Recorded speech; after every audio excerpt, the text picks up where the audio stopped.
आज का हम अपना लेक्चर शुरू करते हैं। आज का हमारा लेक्चर है अकाउंटिंग इक्वेशन के बारे में कि अकाउंटिंग इक्वेशन क्या होती है और अकाउंटिंग इक्वेशन का अगर क्वेश्चन आ जाए तो फिर उसको हम कैसे करते हैं। तो देखें, पहले कॉन्सेप्ट पढ़ लेते हैं इसका। According to the concept of accounting equation के कॉन्सेप्ट के मुताबिक the total of capital and liabilities, यानी अगर हम कैपिटल और लाइबिलिटीज को ऐड कर लें of business, must be equal to the assets of the business, तो वो बराबर होगा बिजनेस के एसेट्स के। देखें, अगर आपको याद हो तो हमने बेसिस ऑफ अकाउंटिंग पढ़ी थी, 5 थी। एक एसेट, एक लाइबिलिटी, एक कैपिटल। तो 3 चीजें यूज हो रही हैं अकाउंटिंग इक्वेशन में। जो बाकी की 2 चीजें हैं, इनकम और एक्सपेंस, हम उसकी अभी ट्रीटमेंट पढ़ते हैं कि उनका हमने क्या करना है। तो देखें, अकाउंटिंग इक्वेशन के मुताबिक जो एसेट्स की वैल्यू है वो बराबर होगी अगर हम बिजनेस की लाइबिलिटीज और कैपिटल को ऐड कर लें, यानी ये आपस में बराबर होगी।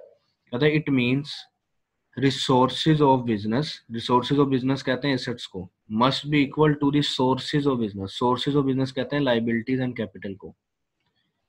आगे जाके आप I2 भी पढ़ेंगे, इंट्रोडक्शन टू बिजनेस, या मनी बैंकिंग एंड फाइनेंस पढ़ेंगे, तो उसमें जाके टॉपिक आएगा सोर्सेज ऑफ बिजनेस। तब आपको ये बात क्लियर हो जाएगी कि किसी भी बिजनेस में सरमाया लगाने के 2 सोर्सेज होते हैं। एक को हम कहते हैं इक्विटी सोर्स, जिसको हम अकाउंटिंग में कैपिटल कहते हैं, और एक को हम कहते हैं डेट सोर्स, जिसको हम अकाउंटिंग में लाइबिलिटीज कहते हैं। यानी ओनर खुद पैसे लगा लें तो वो कैपिटल, और अगर ओनर कर्जा लेके पैसे लगा ले तो वो लाइबिलिटीज।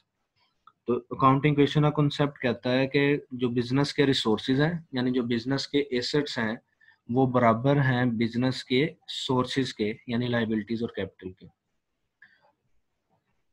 तो ये हमारे पास इक्वेशन आ जाती है, resources of business equals to sources of business. तो देखें, ये छोटी सी एक इक्वेशन सोल्व किया ताकि थोड़ा मजीद कॉन्सेप्ट आप लोगों को क्लियर हो जाए। कहता है फाइंड एसेट, एसेट फाइंड करें। If liabilities are 1 lakh, liability की वैल्यू 1 लाख है और ओनर्स इक्विटी की वैल्यू 5 लाख है। देखें, एक जनरल रूल है कि एक किसी भी मैथमेटिकल इक्वेशन में एक अननोन वेरिएबल हो तो हम उसे सिंपलीफिकेशन के जरिए निकाल सकते हैं।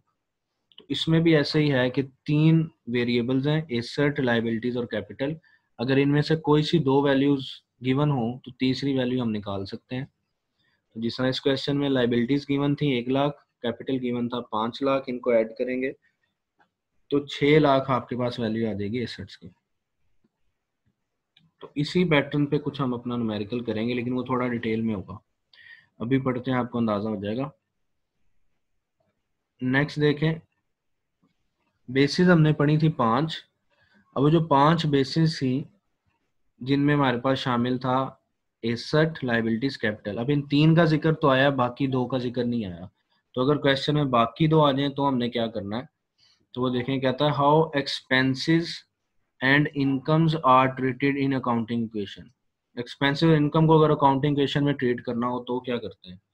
तो आंसर देख लें, कहता है the expenses are deducted from capital. अगर एक्सपेंस होगा तो आपने उसे कैपिटल में से माइनस किया करना है।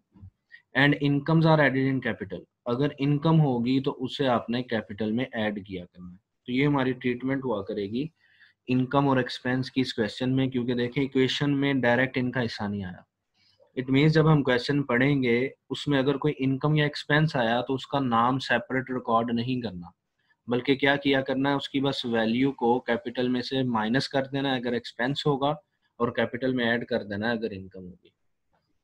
अब देखते हैं points to be treated in capital. कौन से ऐसे पॉइंट्स हैं जो कैपिटल में ट्रीट हुआ करेंगे, जिनका हमने सेपरेट से नाम रिकॉर्ड नहीं करना। तो देख लें, पहले 2 ऐड वाले हैं, इनकम एंड प्रॉफिट, इन्हें ऐड करना है। और फिर लास्ट 3 जो हैं ये लेस वाले हैं, ड्राइंग्स, एक्सपेंसेस और लॉसेस, इन्हें हमने लेस किया करना है। तो ये 3 बातें ऐसी हैं जो लेस होंगी। प्रॉब्लम नंबर 1, प्रिपेयर करें accounting equation and enter the followings, और उसमें ये सारा जो डाटा है उसको एंटर करते हैं। तो देखें, अकाउंटिंग इक्वेशन का नीचे आपको पैटर्न थोड़ा सा नजर आ रहा होगा कि एक तरफ आपने डेट लिखनी है, फिर एसेट्स की हेडिंग है, एसेट्स की हेडिंग के अंदर जो जो एसेट आएंगे उनके नाम लिखने हैं और उनके दरमियान में प्लस का साइन लगाना है, क्योंकि ये सारी एक ही हेड के नीचे आएंगे एसेट्स के। और इसी तरह equals to liability plus capital, जो हमारी इक्वेशन थी, और लाइबिलिटीज के नीचे नाम आ जाएंगे, डैश लगा दें।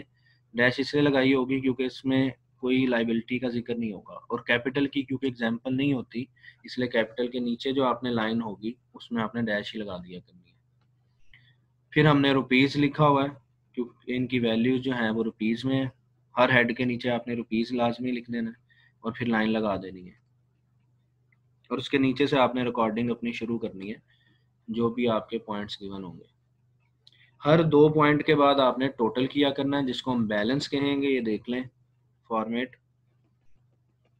पहले 2 पॉइंट लिखे, उसके बाद देखें ये बैलेंस कर दिया गया, उनको ऐड कर लिया, और जब बैलेंस कर रहे हैं तब प्लस का साइन यूज कर रहे हैं बीच में, और जब बैलेंस नहीं कर रहे सिंपल रिकॉर्डिंग कर रहे हैं तो जहां वैल्यू है वहां वैल्यू लिख रहे हैं, और जहां वैल्यू नहीं है वहां पे देखें डैश लगा रहे हैं, क्योंकि यहाँ पे उस ट्रांजैक्शन में इनका जिक्र नहीं होगा, तो वहां पे हमने डैश लगा देनी है।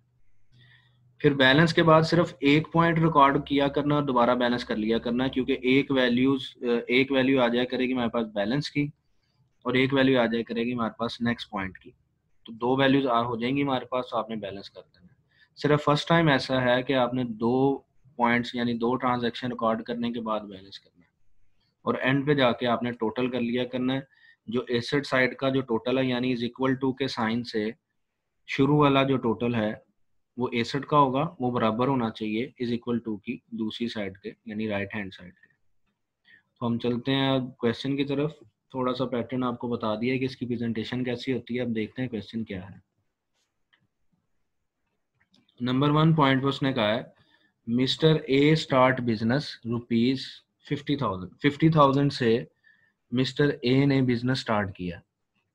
इट मीन्स इसका ताल्लुक आ जाएगा एक कैश से जो कि है एसेट, और एक इसकी रिकॉर्डिंग आ जाएगी कैपिटल में, क्योंकि उसने बिजनेस स्टार्ट किया, तो जो बिजनेस स्टार्ट किया जाता है उसकी रिकॉर्डिंग जाती है कैपिटल के नाम से। ये हमने पिछले लेक्चर्स में भी पढ़ लिया था। परचेज गुड्स, पॉइंट नंबर 2 में देखें उसने कहा परचेज किए गुड्स, तो एक आ जाएगा हमारे पास गुड्स में क्योंकि गुड्स खरीद रहे हैं, और जब हम गुड्स खरीदते हैं तो बिजनेस में से पैसे जाते हैं, कैश कम हो जाएगा, तो एक रिकॉर्डिंग आएगी इसकी कि हम इसे लेस करेंगे कैश में से जो हमने ऑलरेडी लिखा होगा। इसकी रिकॉर्डिंग साथ साथ मैं लिखता जा रहा हूं ताकि आप लोगों को याद रहे कि हमने इसको कहां कहां पे ट्रीट किया हुआ है। और ये बात भी आपने पढ़ ली थी कि किसी भी ट्रांजैक्शन की मिनिमम 2 रिकॉर्डिंग होती है। एक डेबिट में लाजमी जाती है, क्रेडिट में लाजमी जाती है, लेकिन क्योंकि फिलहाल हम डेबिट क्रेडिट नहीं पढ़ रहे हैं तो इतना जरूर याद रखें, डेबिट क्रेडिट को फिलहाल छोड़ दें, इतना जरूर याद रखें कि 2 रिकॉर्डिंग मजीद जरूर हुआ करेगी, 2 जगह पे जरूर इफेक्ट जाया करेगा। अब देखें पेड ऑफिस रेंट पे किया है, तो पेड के वर्ड से पता चला ये एक्सपेंस है, तो हमने एक्सपेंस के लिए पढ़ा था कि इसको हम लेस किया करेंगे कैपिटल में से, इसका सेपरेट नाम नहीं लिखेंगे, और जब हम ऑफिस रेंट पे करेंगे तो कैश भी कम हो जाएगा, इसलिए इसकी दूसरी ट्रीटमेंट होगी कि इसे लेस करेंगे हम कैश में से। तो ये दोनों जगह लेस होगा, कैपिटल में से भी लेस होगा क्योंकि एक्सपेंस है, और कैश में से भी लेस होगा। फिर हमारे पास गुड्स सोल्ड ऑन क्रेडिट, चीजें बेच दी हैं, तो देखिए हमारे पास गुड्स कम हो जाएंगी जब हम सेल करेंगे, तो एक तो हम इसे लेस करेंगे गुड्स में से, और दूसरा उधार बेचा है, जब भी हम क्रेडिट पे बेचते हैं, हम पिछले लेक्चर्स में एनालिसिस ऑफ ट्रांजैक्शन पढ़ चुके हैं, तो एनालिसिस ऑफ ट्रांजैक्शन में भी हमने देखा था कि जब हम क्रेडिट पे सेल करते हैं तो जो हमारे पास नेम आता है एसेट का वो होता है डेटर, तो एक इसकी रिकॉर्डिंग चले जाएगी डेटर में। फिर है transaction number 5 cash receive from debtor, debtor से कैश रिसीव कर लिया यानी हमारे पास कैश बढ़ गया, तो एक ट्रीटमेंट करेंगे, ऐड करेंगे इसे कैश में, और डेटर्स कम हो गए क्योंकि हमारे पास डेटर्स से पैसे आ गए हैं, तो इसे लेस करेंगे हम डेटर्स में से। ये बात भी आप लोग साथ साथ नोट कर लें कि जब नाम आया था ऑफिस रेंट का तो हमने उसको सिलेक्ट नहीं किया, वो मैंने नहीं लिखा रिकॉर्डिंग में क्योंकि वो एक्सपेंस है। हमने ये पढ़ा है कि अकाउंटिंग क्वेश्चन में एसेट, लायबिलिटीज और कैपिटल आते हैं, तो सिर्फ उनके नाम लिखने हैं जो एसेट्स आएंगे ट्रांजैक्शन में, या उनके नाम लिखने हैं जो लायबिलिटीज आएंगी, इनकम और एक्सपेंस के नाम नहीं लिखा करने आपने। ट्रांजैक्शन नंबर 6 पढ़ते हैं, कहता है goods ₹1,000 and cash ₹5,500 are withdrawn by owner for personal use। तो पर्सनल यूज से पता लग जाना चाहिए ड्राइंग्स है, और अभी मैंने आपको बताया था कि ड्राइंग्स को भी लेस करते हैं कैपिटल में से, तो एक हम लेस करेंगे इसे कैपिटल में से, क्योंकि ड्राइंग्स हैं दो वैल्यूज, यानी दोनों ऐड होकर ड्राइंग्स की वैल्यू आ जाएगी 5,500 और 1,000। इनको ऐड करेंगे तो 6,500 से हमारे पास ड्राइंग्स होंगी, जिसको हम लेस करेंगे कैपिटल में से, और एक ये गुड्स कम हो जाएंगी बिजनेस में से, लेस करेंगे गुड्स में से, और एक हमारे पास कैश कम हो जाएगा तो लेस करेंगे हम कैश में से।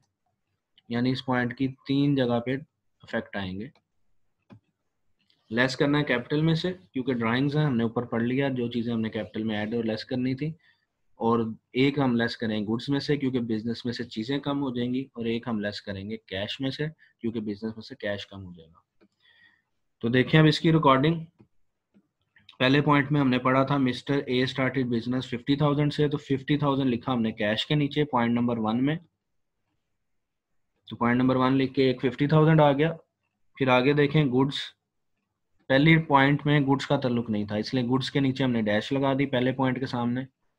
इस तरह पहले पॉइंट में डेटर्स का भी ताल्लुक नहीं था, तो डेटर्स के नीचे भी डैश लगा दी पहले पॉइंट के सामने। पहले पॉइंट में लाइबिलिटीज का भी ताल्लुक नहीं था, तो डैश लगा दी, और क्योंकि स्टार्ट बिजनेस किया था तो 50,000 का कैपिटल आना था, तो 50,000 हमने लिख दिया कैपिटल में। आगे देखते हैं पॉइंट नंबर 2। पॉइंट नंबर 2 था गुड्स खरीदी थी, इसलिए कैश कम हो गया, तो पॉइंट नंबर 2 के सामने कैश के नीचे आपने एग्जैक्ट लिखना है। ये आपने इतना जरूर प्रेजेंटेशन का ध्यान रखना है कि जो भी रिकॉर्डिंग करें वो एग्जैक्ट नीचे नीचे आनी चाहिए, और जो वर्डिंग है उनके दरमियान में गैप इक्वल होना चाहिए। तो पॉइंट नंबर 2 में देखें 5,000 माइनस का आ जाएगा और 5,000 आ जाएगा गुड्स के नीचे, क्योंकि गुड्स खरीदनी थी तो बिजनेस में गुड्स आ गई, तो 5,000 आपने लिखना है गुड्स के नीचे, और 5,000 आपने ब्रैकेट में लिखना है कैश के नीचे, क्योंकि कैश में से माइनस करना है। फिर हमारे पास डेटर, उसके नीचे कोई वैल्यू नहीं आएगी क्योंकि पॉइंट नंबर 2 में डेटर का ताल्लुक नहीं था। इसी तरह लाइबिलिटीज में वैल्यू नहीं आएगी, डैश लगा दें, और पॉइंट नंबर 2 में कैपिटल का भी जिक्र नहीं था तो डैश लगा दें, यहाँ पे भी वैल्यू नहीं आएगी। अब 2 पॉइंट हमारे पास हो चुके हैं, अब आपने मार्कर से नीचे लाइन लगानी है और बैलेंस लिखना है डेट वाले कॉलम के नीचे, और बैलेंस के आगे टोटल कर देना आपने। तो देखें 50,000 में से 5,000 माइनस करेंगे तो आ जाएगा 45,000। फिर प्लस का साइन नीचे उतार लेना आपने, जब भी बैलेंस करना है तो प्लस के साइन के बिल्कुल एग्जैक्ट नीचे प्लस का साइन आना चाहिए, और अगर कोई वैल्यू ना हो तो उसकी जगह 0 आना चाहिए। अगर पॉइंट लिख रहे होंगे और कोई वैल्यू नहीं होगी तो आपने डैश लगानी है, लेकिन बैलेंस करते वक्त अगर कोई वैल्यू नहीं है तो आपने 0 लगाना है। आगे चलते हैं, तो गुड्स का टोटल आ जाएगा, क्योंकि ऊपर देखें हमारे पास कोई वैल्यू नहीं थी, और पॉइंट नंबर 2 में हमारे पास वैल्यू आई 5,000, तो इन दोनों का टोटल बन जाएगा 5,000, जो उसके नीचे आपने लिख लेना है। फिर प्लस के साइन के नीचे आपने प्लस का साइन उतार लेना है। डेटर्स में दोनों जगह ही वैल्यू नहीं थी, ना पॉइंट 1 में ना पॉइंट 2 में, तो इनका टोटल 0 आ जाएगा। इज इक्वल टू के साइन के नीचे आपने सेम नीचे इज इक्वल टू का साइन उतार लेना है। सेम लाइबिलिटीज में भी दोनों पॉइंट 1 में भी वैल्यू नहीं थी और पॉइंट नंबर 2 में वैल्यू नहीं थी, तो इनका टोटल भी आ जाएगा 0। और कैपिटल की वैल्यू थी पॉइंट नंबर 1 में 50,000, पॉइंट नंबर 2 में वैल्यू नहीं थी, तो इनका टोटल आ जाएगा हमारे पास 50,000। तो इस तरह आपने ये बैलेंस लिख लिया करना। आगे चलते हैं, पॉइंट नंबर 3 पढ़ते हैं। तो पॉइंट नंबर 3 में उसने कहा है पेड ऑफिस रेंट ₹1,500 था, जिसका हमने डिसाइड किया था कि ये एक्सपेंस है, इसलिए हमारे पास से पे होगा तो कैश कम हो जाएगा और कैपिटल में से भी माइनस हो जाएगा, क्योंकि एक्सपेंसेस को हम अकाउंटिंग इक्वेशन करते वक्त कैपिटल में से माइनस करते हैं। तो देखिए पॉइंट नंबर 3 में ट्रीटमेंट 15,000 माइनस किया हमने क्योंकि एक्सपेंस पे होना था कैश में से, तो 15,000 ब्रैकेट में लिखना है आपने। उसके बाद इस ट्रांजैक्शन नंबर 3 का गुड्स के साथ ताल्लुक नहीं था, तो इसलिए गुड्स के नीचे हमने डैश लगा देनी है। सेम इस तरह ट्रांजैक्शन नंबर 3 का डेटर से भी ताल्लुक नहीं है तो डैश लगा देंगे, लाइबिलिटी से भी ताल्लुक नहीं है डैश लगा देंगे, और एक्सपेंस था तो कैपिटल में से माइनस करना है, इसलिए ब्रैकेट में शो करेंगे 1,500। सेम उसी तरह अब तो फिर से बैलेंस करते हैं। तो ऊपर वैल्यू थी 45,000 और उसमें से 1,500 माइनस किया तो रह गया 43,500। फिर वैसे प्लस का साइन उतार लें। डेट गुड्स के नीचे मजीद कोई वैल्यू नहीं आई थी, तो 5,000 टोटल था, वो दोबारा से 5,000 सेम नीचे आ जाएगा। डेटर में भी इसकी कोई वैल्यू नहीं आई थी, पहले भी 0 बैलेंस था, सेम वही बैलेंस नीचे आ जाएगा। लाइबिलिटी में भी कोई वैल्यू नहीं आई थी, तो ऊपर भी जीरो बैलेंस था, सेम वही नीचे फॉलो हो जाएगा। फिर आपने प्लस का साइन उतार लेना है और 1500 जब हम माइनस करेंगे 50,000 में से, तुम्हारे पास बाकी कैपिटल आ जाएगा 48,500, तो ये हमारे पास बैलेंस आ जाएगा। नेक्स्ट देखते हैं ट्रांजैक्शन नंबर 4। ट्रांजैक्शन नंबर 4 थी हमारे पास गुड्स सोल्ड ऑन क्रेडिट 3000, जो हमने डिसाइड कर लिया था कि चीज़ें बेच दी हैं तो एक इफेक्ट जाएगा कि गुड्स कम होगी तो गुड्स में से माइनस करेंगे, और उधार पे बेची है तो एक इफेक्ट ये आएगा कि 3000 हम डेटर्स में रिकॉर्ड करेंगे।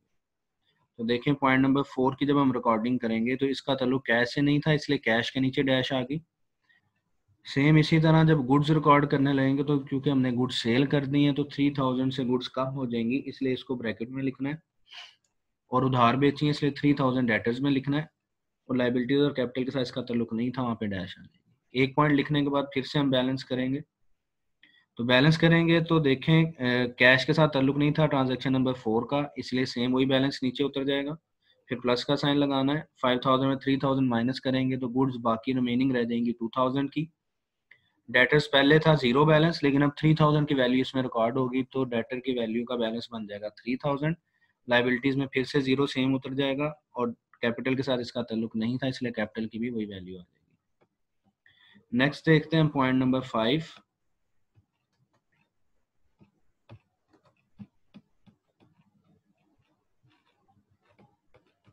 जी तो देखें पॉइंट नंबर 5 था cash receive from debtor rupees 2000 rupees हमने डेटर से रिसीव कर लिए, तो कैश बढ़ गया, हमने डिसीजन किया था इसे ऐड करेंगे कैश में और 2000 लेस करेंगे हम डेटर्स में से। तो देखें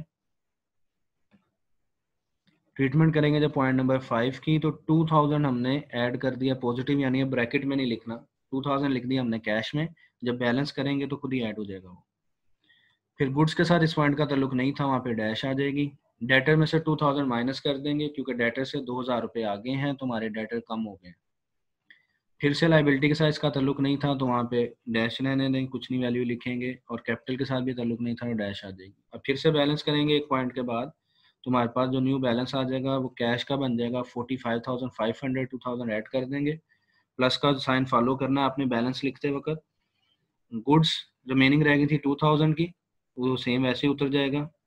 आगे देखें डेटर में से 2000 माइनस करने के बाद बैलेंस रह गया 1000, लाइबिलिटीज फिर से जीरो, और कैपिटल एज इट इज उतर जाएगा 48,500। अब लास्ट ट्रांजैक्शन पढ़ते हैं।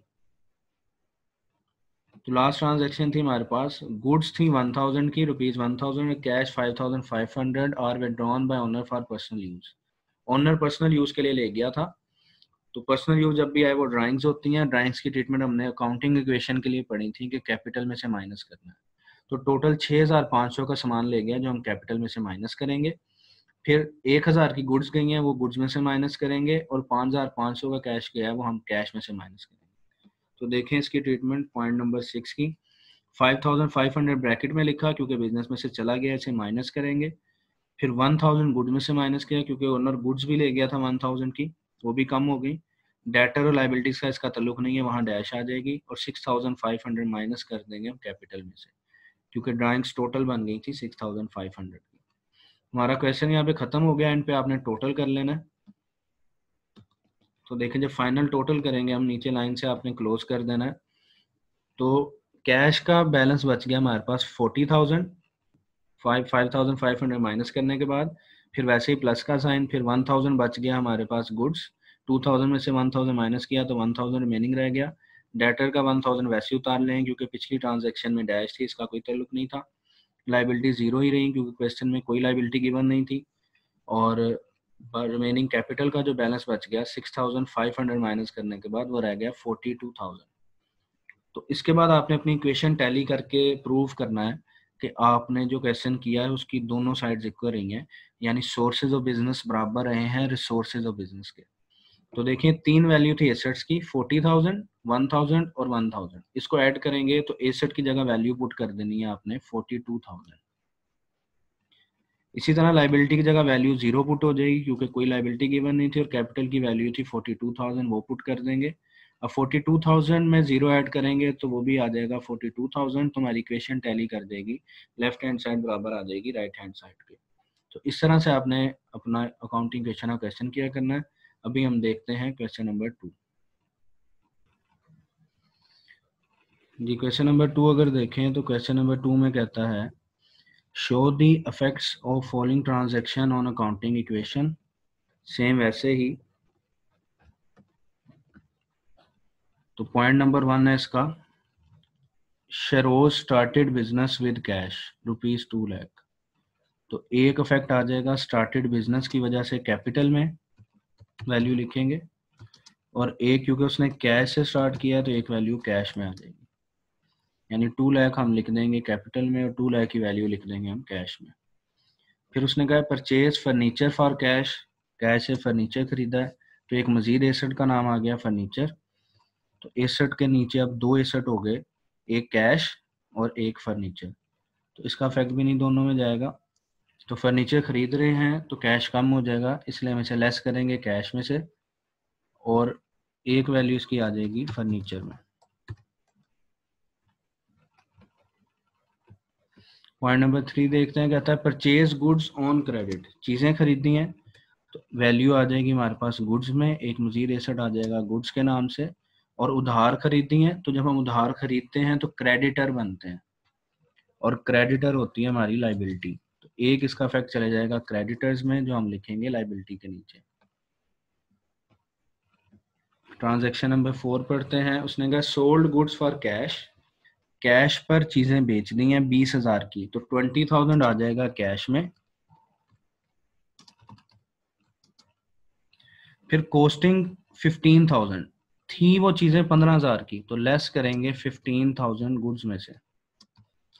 याद रखना है जब वो सेल के लिए दो वैल्यूज दे दें कि इतने कॉस्टिंग की चीजें थी और इतने की बेचनी है, तो फिर 100% चांस है कि अगर ज्यादा बेचेंगे तो प्रॉफिट की वैल्यू आएगी और कम पे बेचेंगे तो लॉस की वैल्यू आएगी। और हमने पढ़ लिया था लेक्चर के शुरू में कि जो प्रॉफिट होगा उसकी ट्रीटमेंट है कि कैपिटल में ऐड करना है, और जो लॉस होगा उसकी ट्रीटमेंट है कि कैपिटल में से लेस करना है। तो इस पॉइंट में देखें 15,000 की चीजें थी, इसलिए 15,000 जो कॉस्ट वाली वैल्यू है इसे माइनस किया करेंगे गुड्स में से, और कैश पे बेची है तो 20,000 आ जाएगा कैश में। तो देखें 5,000 का प्रॉफिट है जो जाएगा कैपिटल में। तो 3 इसकी ट्रीटमेंट आएंगी हमारे पास। इसका नेक्स्ट पॉइंट पढ़ते हैं। उसने sold goods on account, on account मतलब उधार पे बेची हैं, ये हमने निशानियां पिछले बेसिक लेक्चर्स जो हमने पढ़े थे उनमें पढ़ ली हुई हैं। सोल्ड गुड्स ऑन अकाउंट ₹25,000, जब उधार पे चीज बेच रहे हैं 25,000 की, तो 25,000 आ जाएगा डेटर्स के नाम से, क्योंकि जब भी हम क्रेडिट पे सेल करते हैं तो डेटर्स बन जाते हैं, तो 25,000 जाएगा डेटर्स में। कॉस्टिंग है 26,000, यानी इस दफा कॉस्ट ज्यादा है, और कॉस्ट वाली वैल्यू अभी आपको बताया कि वो माइनस किया करते हैं हम गुड्स में से, और 1,000 का लॉस होगा क्योंकि 26,000 की चीजें थी, हमने 25,000 में सेल की, तो 1,000 का लॉस चला जाएगा कैपिटल में। और ये हम पढ़ चुके हैं कि लॉस को कैपिटल में से माइनस करते हैं, तो इसकी भी 3 ट्रीटमेंट आएंगी। अब देखते हैं सोल्यूशन की तरफ आते हैं। पॉइंट नंबर 1 का फैक्ट था, हमने पढ़ लिया कि स्टार्ट बिजनेस किया था 2 लाख से, तो 2 लाख की वैल्यू लिखेंगे कैश के नीचे। फर्नीचर के साथ ताल्लुक नहीं है, गुड्स के साथ इस पॉइंट का ताल्लुक नहीं है, डेटर और क्रेडिटर के साथ ताल्लुक नहीं है, तो जहां वैल्यू नहीं आनी वहां पे आपने डैश लगा देनी है, और 2 लाख की वैल्यू लिखेंगे हम कैपिटल के नीचे। पॉइंट नंबर 2 हमने पढ़ा था कि फर्नीचर खरीदा था कैश पे, तो एक इफेक्ट जाना था कैश कम हो रहा था, कैश में से माइनस करना था, और एक हमने फर्नीचर में लिखना था।